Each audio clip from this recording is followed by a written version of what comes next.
Welcome to Go Green Radio, everybody. We're so glad that you could join us today. We're going to be talking about a very influential tribal confederation that has endorsed the Climate North Star Global Climate Rescue Plan. And our guests today are Mike Durglo.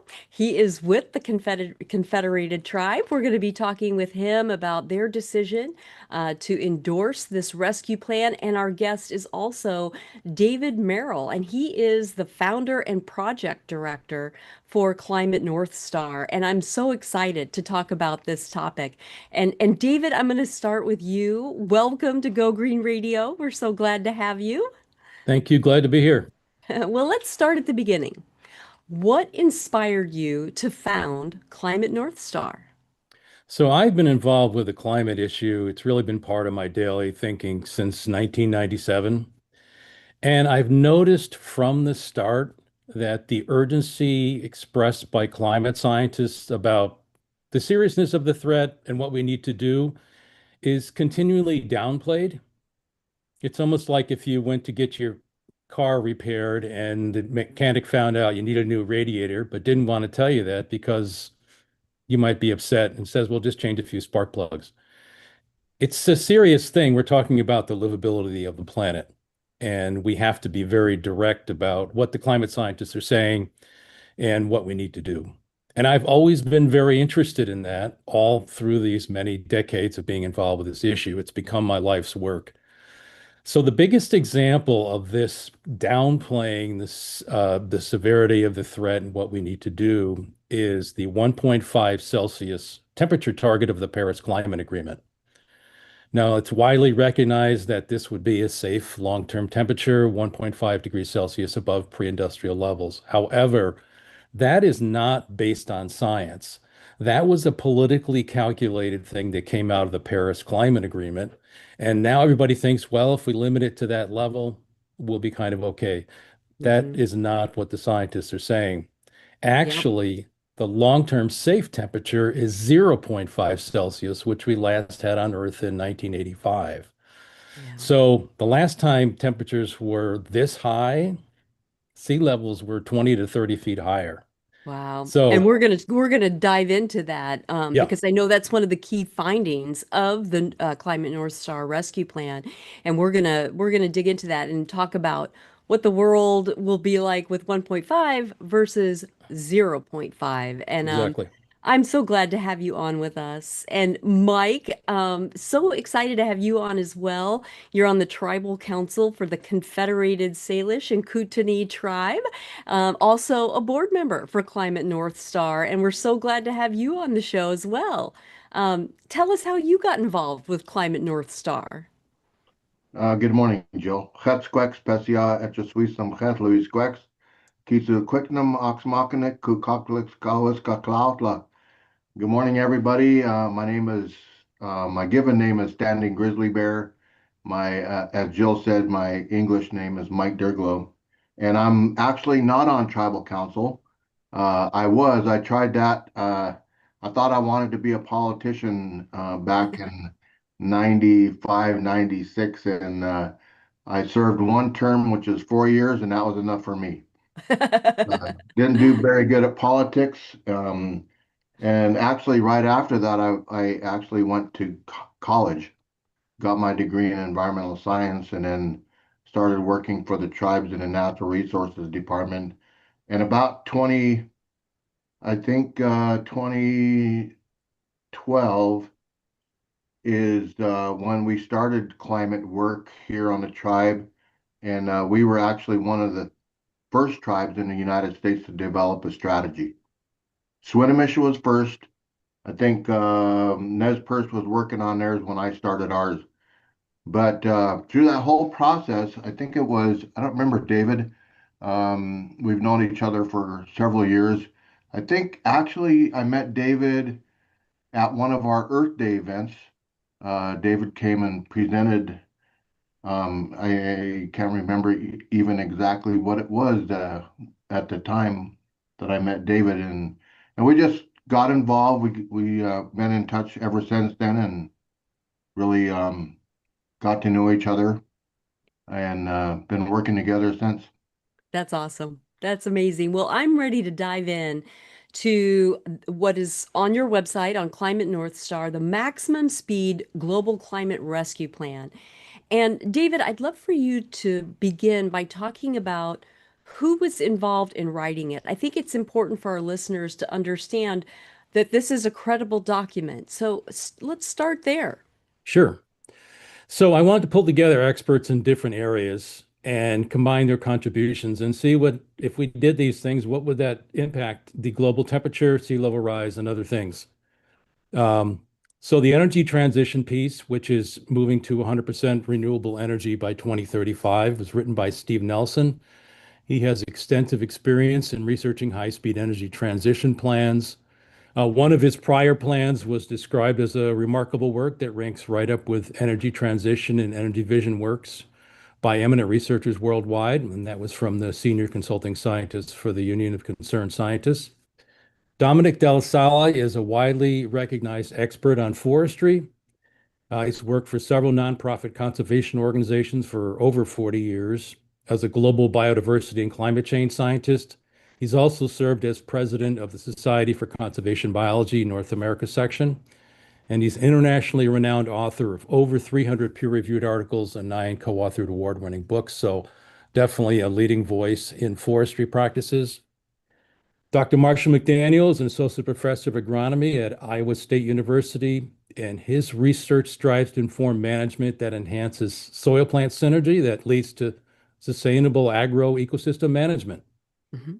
And then Scott Denning is a professor of atmospheric science at Colorado State University. He took the recommended steps for energy transition, forestry, and agriculture and calculated what these policies would have on carbon emissions, atmospheric CO2 concentrations, global temperature, and sea level rise. Jeremy Drake is an expert on waste reduction. Um, he's designed programs and implemented these programs for collection system procurement, stakeholder engagement, technical assistance, and education. And he is a part of Zero Waste Associates, which is one of the global leaders in zero waste. And then finally, climate justice organizing is a very important part of what we're doing, focusing on the folks that are hit first and worst from climate change. And the climate justice section was written by Mark Chavez, who's a longtime climate justice organizer. So a really sharp group of people came together and kind of pulled all these pieces together to come up with a maximum speed plan for addressing this climate threat. Sounds like a dream team. Great group Exactly. of folks, great thinkers. So, Mike, I want to go back to you and I want you to talk to us about the Confederated, Salish, and Kootenai tribes, the CSKT, Tribal Mhm. Council's position on climate change and why Climate North Star aligns with the Tribal Council's vision for the future. Sure, thanks, Joe. As I shared before, we were one of the first tribes in the United States to develop a strategy that was back in 2012. We finished that up in 2013. And one of the things that I felt very strongly about is, and I told Tribal Council, is that this has to be a living document because things are changing as we speak, as we have all witnessed. So I think, and then in 2016, we revised the plan the first time, and I can't remember. I think my brother Joe was on tribal council, and basically I said, Joe, if you don't do this, I'm telling mom. So that's how we get it done. But the tribal council actually passed a resolution stating that climate change is a risk to our health, our security, and welfare of the tribes as a whole. That was in 2022. And I think even that was a first that I know of in the country for a tribal council to pass a resolution. And it directed all programs and departments within the tribal organization to take into consideration climate change Mhm. in their work plans. So that's been a challenge because, I mean, for a lot of people, it's like, how do we do that? Yeah. how do we get that done? So that's one of the things we've been working on for in currently I'm in the process and almost really close to finalizing our new strategy, our new plan. And that's available online for everybody. A pitch here. It's at csktclimate.org. CSKTclimate.org. All Yep. right, we're going to check that out. I'm already feeling a part two of this show coming. We need more. I want more from the tribal's wisdom on this.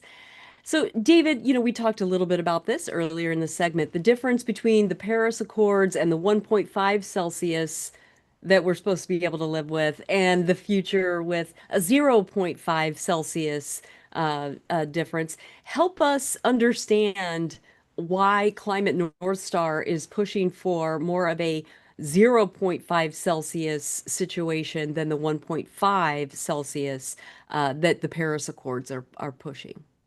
So we know from Earth's history that the zero point 0.5 Celsius temperature limit was what allowed us to build cities on coastlines around the world. The planet was sufficiently cool that the sea levels allowed us to do that all around the planet. And we passed out of that safe level in 1985. That's the last time we registered zero point 0.5 Celsius. And we're getting into an area now where we know that the ice sheets have melted in the past. In fact, at the current temperature, which is 1.4 Celsius, we know that sea levels were 20 to 30 feet higher than they are today. And people may ask, well, then why aren't the sea levels 20 to 30 feet higher right now? And that's because it takes time for the warming to get and impact the actual ice sheets on Greenland and Antarctica. But there is alarming warming in both of those places. And it's really kind of an emergency situation. The scientists that have looked at this for a long time held an emergency meeting last fall to kind of warn the planet that we're looking at very serious melting if we don't get off of fossil fuel burning as soon as possible. And so we're trying to shift the conversation from it's going to get hotter and hotter and the impact's more and more severe to let's stop the warming of the planet by 2035. And zero point 0.5 Celsius, if we get back to that this century, we can maintain the ice sheets at a level which will allow our coastal cities to continue to function. If we don't, we could see the scientists said maybe 13 feet of sea level this century. I mean, imagine what that would do to Los Angeles, Seattle, New York City, and other cities around the world. So, very serious. And again, the science has been kind of pushed off to the side. We need to know what the safe temperature level is, and we need to know how quickly we have to move. And that's what Climate North Star is all about. We're going to take a quick commercial break, but we have so much more to talk about with David and Mike. So don't go away, folks. There's more Go Green Radio right after this.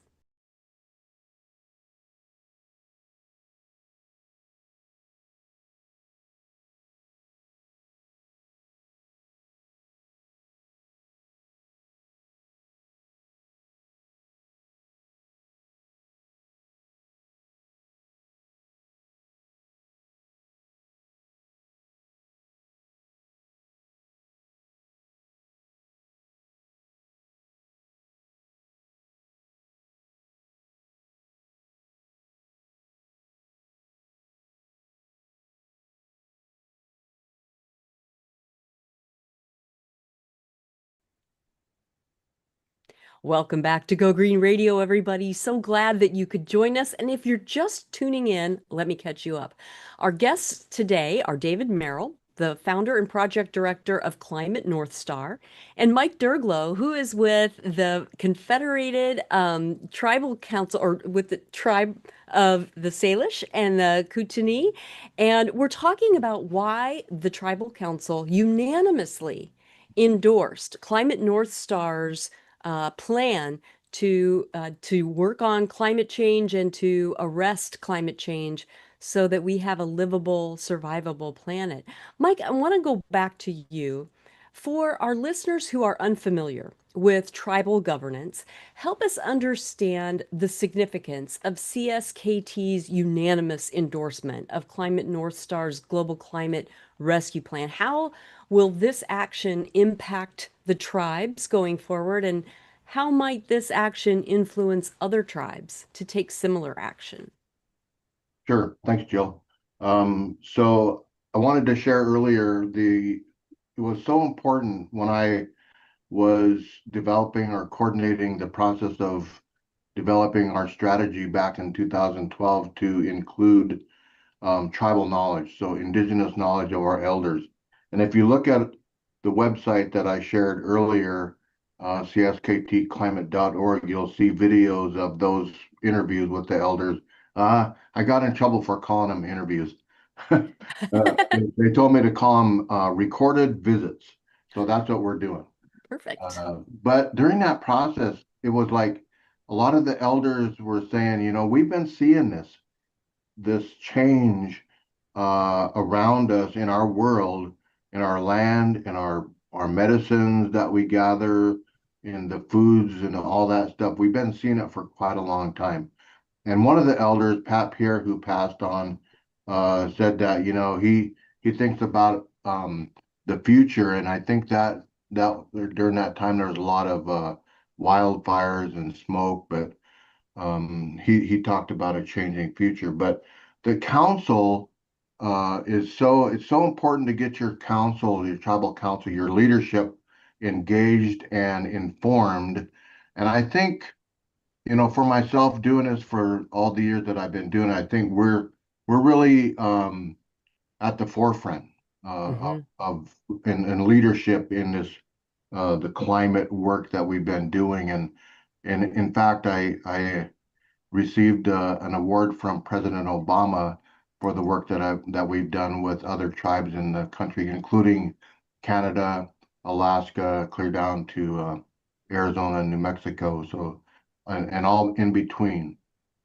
So it's just really having the support of the council, and they're really the driving force behind the mandating of all the departments to make sure that we take that into consideration in the work that we do.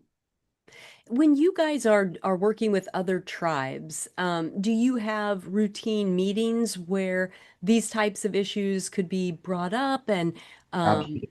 yeah, yeah, Mhm. that's incredible. That's incredible.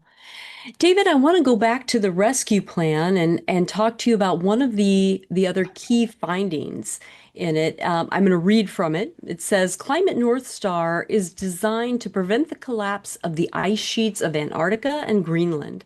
If they did collapse, coastal cities worldwide would be flooded, likely causing, in turn, the collapse of the global economy and society. Take some time to explain this concept to our listeners.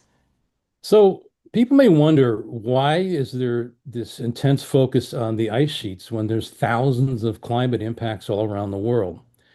And the answer is that 40% of the global population lives within 65 miles of the coast. So it's an incredible concentration of population and infrastructure, and it's a uniquely devastating threat to economics and the functioning of society. And if we start seeing coastal cities flood worldwide, that would be such an enormous impact that it could be easily beyond our ability to adapt to. Mhm. And it could cause an economic collapse, and it could cause a societal collapse as well, because it would just be so overwhelming. And this threat is quite imminent.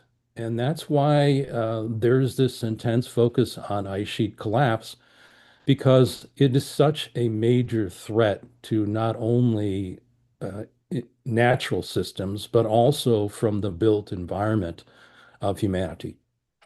You mentioned infrastructure, and I mean, we could do a whole month of shows just on the kind of infrastructure that we have built over a long period of time on our coasts around the world. You think about ports, airports, wastewater treatment, energy infrastructure, transportation. It took generations of funding, public dollars, to build all of that infrastructure. It's not like we could just, pick it up and move it 65 miles inland, and just keep going, you know? Uh, Exactly. Yep, that is a lot of public dollars invested over generations that would have to be replaced and everybody moving inland. So it really is worth pausing to consider what that means. Exactly. Mike, I myself grew up in Southern Illinois, nowhere near an ocean. Your reservation is inland. And when we talk about, flooded coastal cities, it might be easy for people who live inland to think that their lives could go on as usual if coastal cities were no longer livable. But in fact, your Confederated tribes, are thinking about this. And I'd love to know your perspective on why coastal city flooding is everybody's problem and something we should all be concerned about.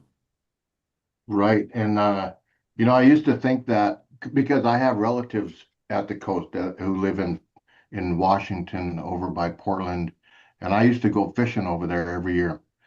And, and I always used to think, well, if if if that floods, then my fishing hole is going to be closer to home. I won't have to drive as far, but How it's convenient. like it's scary, right? It's a scary concept, and Mhm. in fact, when I talked about the Swinomish tribe they were actually the first tribe to develop a strategy. Their whole strategy was around sea level rise Mhm. because they're basically an island. Their reservation is island.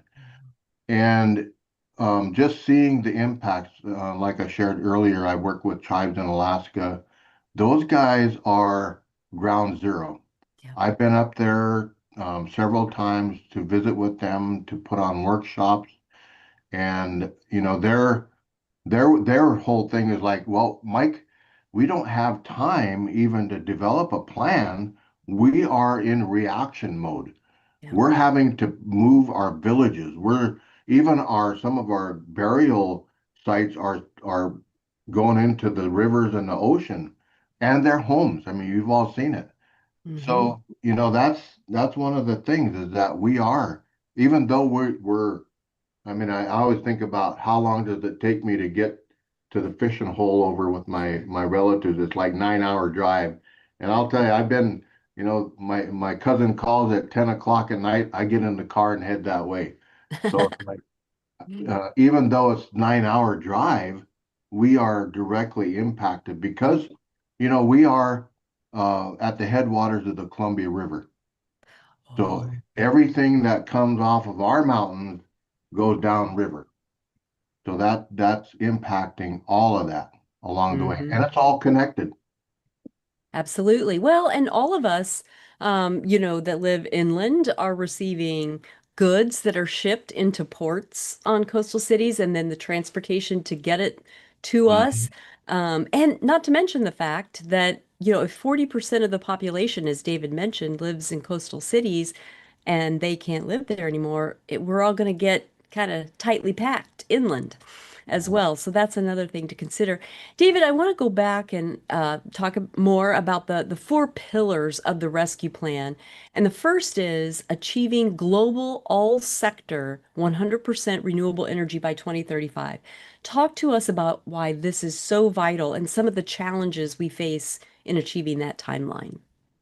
So climate change is overwhelmingly caused by the burning of coal, oil, and natural gas. So that's the cause. We need to stop it. We're doing it. It's our activity that's continuing it. So that's the most important pillar of the entire plan. And calling for that to be done by 2035 is highly aggressive. It's quite unique. You won't see that recommended very much. There's a lot of talk about 2050. But again, we're trying to shift the conversation to more of an emergency footing. Let's do this as fast as possible.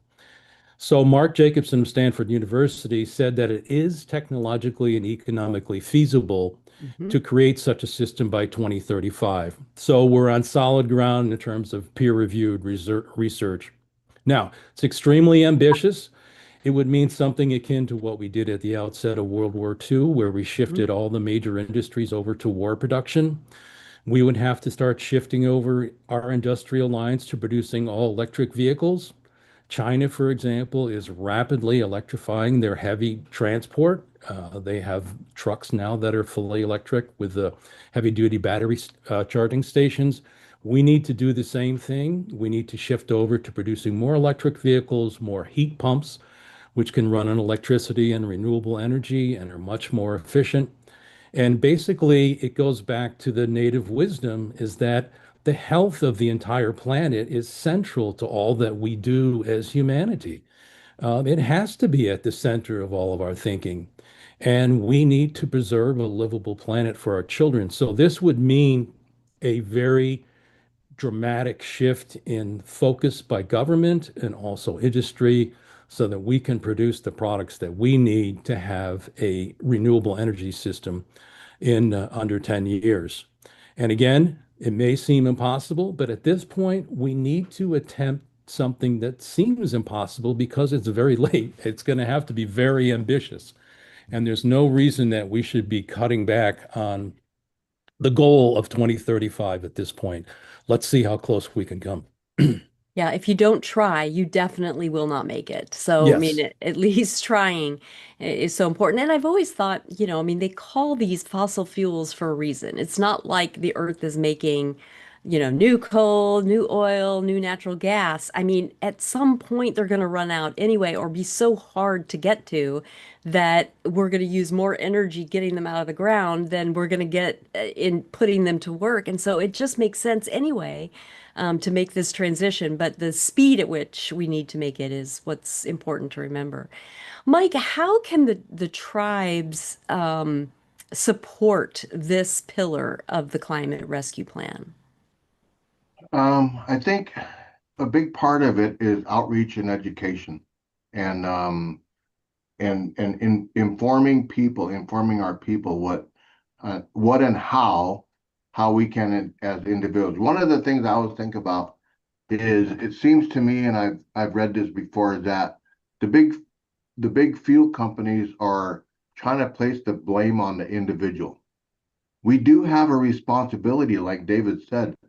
Part of my own upbringing with my grandparents, my great grandparents, who never even spoke English, was uh, uh, a spirit of reciprocity. Take only what you need, don't waste it. So that's kind of think the thinking that I believe that that we have, but we also live in this new world. Hmm. So I drive a truck. I live in Montana. So, I'm looking at possibly someday I'll have a electric vehicle, but infrastructure is a challenge here.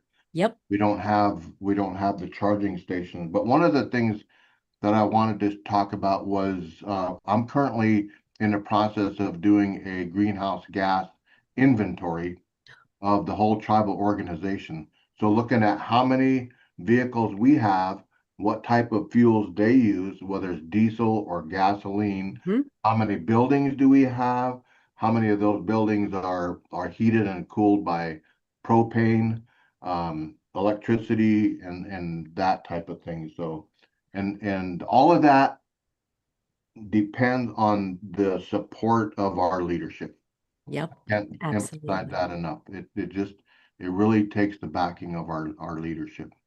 Absolutely. Well, we're going to take a quick commercial break, but when we come back, we have much more with David and Mike. So don't go away, folks. There's more Go Green Radio right after this.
Welcome back to Go Green Radio. So glad that you could all join us for this discussion.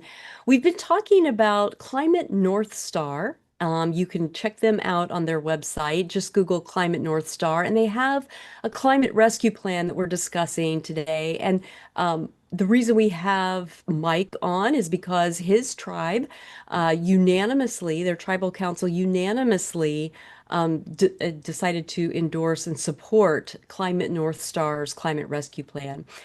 David, we've been talking about the plan. We've been talking about the pillars. The second pillar is something I'd like to discuss now. I'm going to read from the plan. It says transforming global forestry practices at maximum speed to reduce the release of and sequester carbon in Earth's forests and store it long term.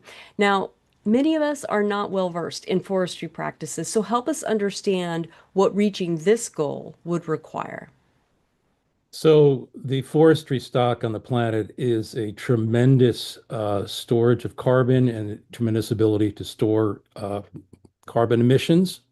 So it's a critical part of the climate rescue plan. And the most important thing is protecting unlogged forests, especially the old, mature, old growth forests. They are a phenomenal source of carbon storage, and we need to simply put them off limits. We need them for the health of the planet, and we don't need to be cutting down these mature old trees. Um, One of the things that we can do is allow degraded forests to reacquire stocks at um, a slower rate. Another thing is to plant native trees on fallowed fields, and then also reforestation on cutover lands where needed. So basically, it's slowing down the cutting. And the other thing that we need to do is we need to focus a lot more on using recycled fibers and alternative fibers. For example, bamboo can be harvested in 3 to 5 years. Compare that to the decades it takes to harvest trees. And it is a superb storage for it absorbs carbon at a higher rate than trees.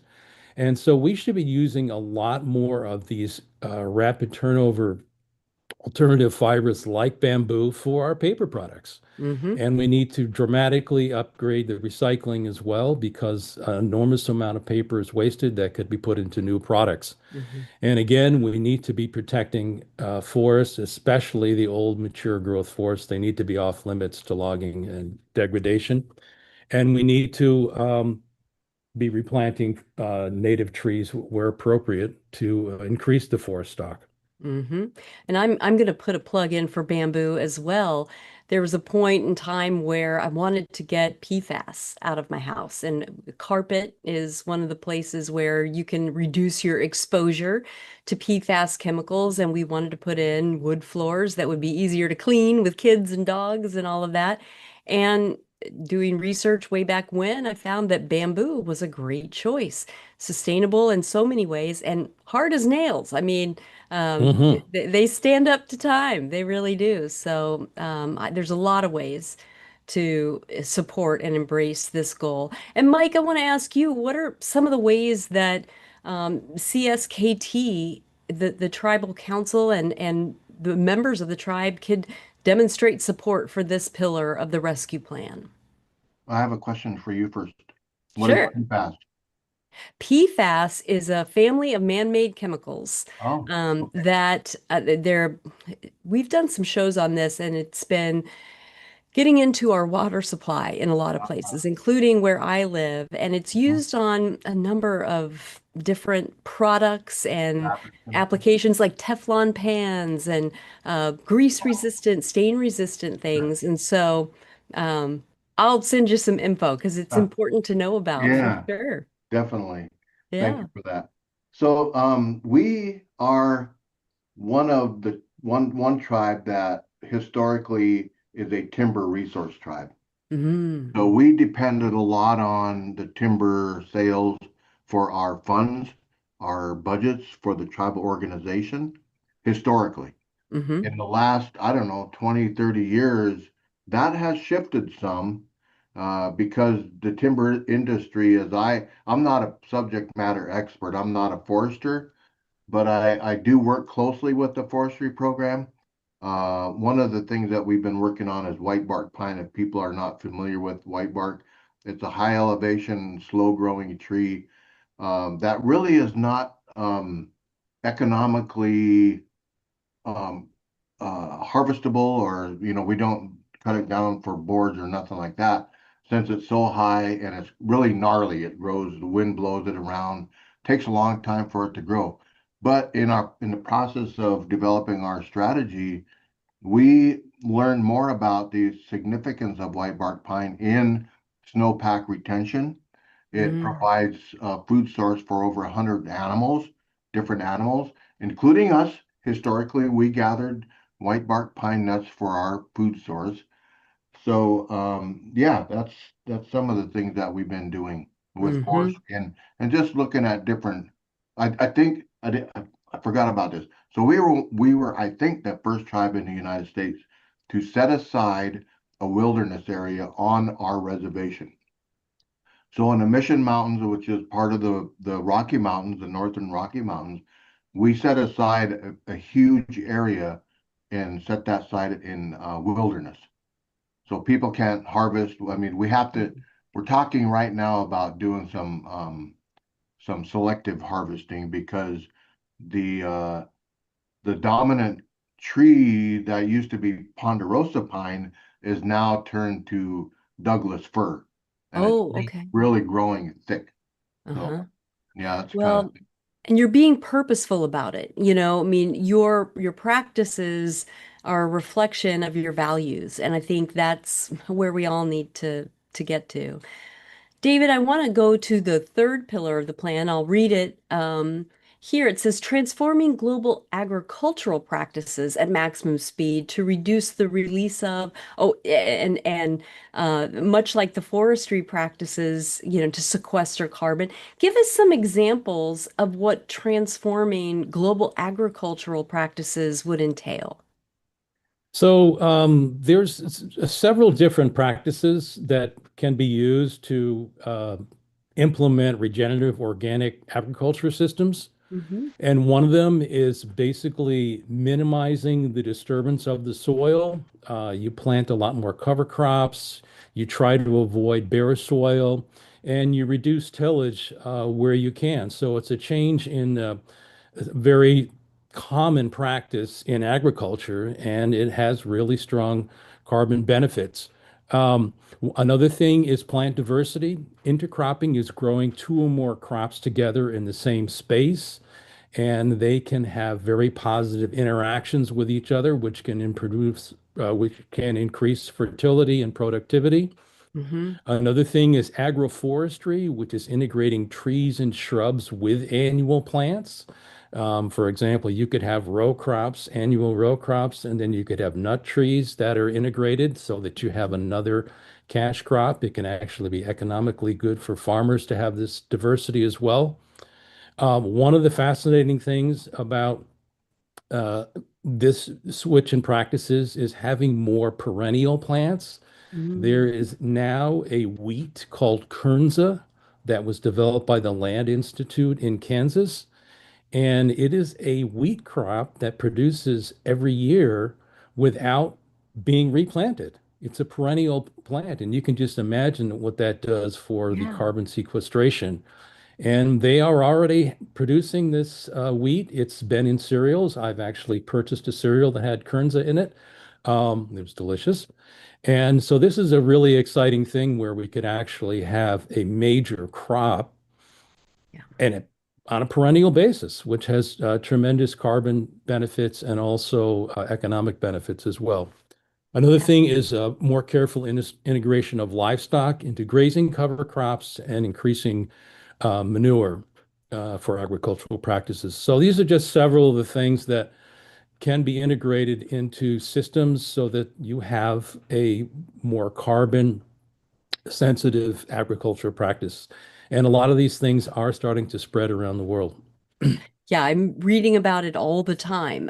More and more farmers are embracing regenerative practices. Mike, tell us a little bit about your agricultural practices in your tribal lands, and are you thinking through any changes that might need to be made to support this pillar of the rescue plan? Well, you think about history, we were not farmers. Right, Historically, we were hunter-gatherers. So right. now is a big shift in our culture and our history. So over the years, I mean, there's a lot of people within on the reservation that have um, gotten into agriculture and livestock. Hmm. So the programs, they look at the noxious weed problems that we have, and even with increased temperatures, we're seeing different. One of the elders, said that I've seen plants here that I've never seen in my life, or insects, or things like that. So the management of weeds, I think the lands program is working on different, like David said, native uh, planting native plants in these different areas and doing more research and education. So that's a big part of it. And the other thing is they're upgrading all of the irrigation systems. So it's really Oh, important. Water is life. So being able to manage that water in a real a way that we're people say you're wasting water when you're pouring it, but it goes somewhere. It mm-hmm. goes into the aquifer or it goes into the ground. That's Yep. not wasting water. Nope, That's that's recharging. recharging the aquifer. So just using it in a more efficient way, I think, Hmm. Well, and especially for the agriculture. you guys are a lot like, where I live in California, where your water is snow runoff. It Your is. mountains store a lot of your water, and Mhm. when that system changes, California, of course, is very agricultural, especially in the Central Valley, and when that snowpack changes and when the runoff cycles change, that can be hugely disruptive, not just to agricultural systems, but also, drinking water systems. We're going to take a quick commercial break, but when we come back, we're going to talk more about the rescue plan. And so don't go away, folks. There's more Go Green Radio right after this.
Welcome back to Go Green Radio, everybody. So glad that you could be with us today. We're having a wonderful conversation about a very serious topic. David Merrill from Climate North Star is talking with us about their climate rescue plan. And we are talking about the different pillars of the plan. And David, I want to read this fourth pillar of the plan and then have you talk about it. It says Climate North Star advocates reductions in personal consumption and waste generation by wealthy countries and individuals. This would function as a carbon reduction accelerator, especially in the years before reaching the 2035 target of global 100% renewable energy. Talk to us about this nexus between consumption and the climate. Well, one of the ways to look at it is to consider this statistic. Per capita energy use in the United States is 4 times the global average, and waste generation is 3 times the global average. And since fossil fuel burning is the main driver of climate change, limiting consumption and waste is a direct impact on planetary warming. It's just a very, very basic thing. We just compare, for example, the lifestyle of the Salish and Kootenai people in this land so long ago. It was very minimal resource intensive. It was all in natural systems, really no waste. And now we are in an industrialized situation driven by fossil fuels, and our consumption is a large part of what is driving that whole process. So we need to be more aware of what we purchase, if we need it, if it's excessive, and if there's ways that we can meet our needs that are less resource intensive. And certainly, waste is something that we can all agree we don't want to do. Yeah. Why waste something when you can make something useful? So, this is something that is a direct impact on fossil fuel use, the consumption patterns, and especially as we are transitioning away from fossil fuel energy to renewable energy, this gives us direct, immediate benefits on planetary warming. Well, I think it was Benjamin Franklin in Poor Richard's Almanac who said, "Waste not, want not." I mean, Absolutely. this is not a newfangled concept, and it's so important, ever more important today. Mike, what are your thoughts about how your tribes and other tribes with which you work can encourage people to make better choices with their consumption habits? Oh man, that's a really it hit home because I look at just my family, my tribe and people, and I look around and see how much waste there is, and even with the kids, like you was talking about the R League school kids, Yeah. they're looking at that type of thing too, and they're paying attention to it. And I talked a little bit about reciprocity. So, our traditional values have always taught us not to waste. So I talked about reciprocity. Don't take what you don't need. Use what you take, and use it in a good way. But we've all been influenced. I'm guilty of it myself, of taking too much and wasting. So just I think really educating outreach again. It's like calling people on it, but I've been working for the tribe for 42 years now, and I've worked with a lot of tribes throughout the country, and I continue to do that work. In fact, I was the chairman of the RTOC, the Region 8 RTOC, Hmm. Regional Tribal Operations Committee, which is North and South Dakota, Colorado, Wyoming, Utah, Montana. And I continue to engage with those guys and gals. We are actually planning another climate workshop up in Browning here in a couple of months.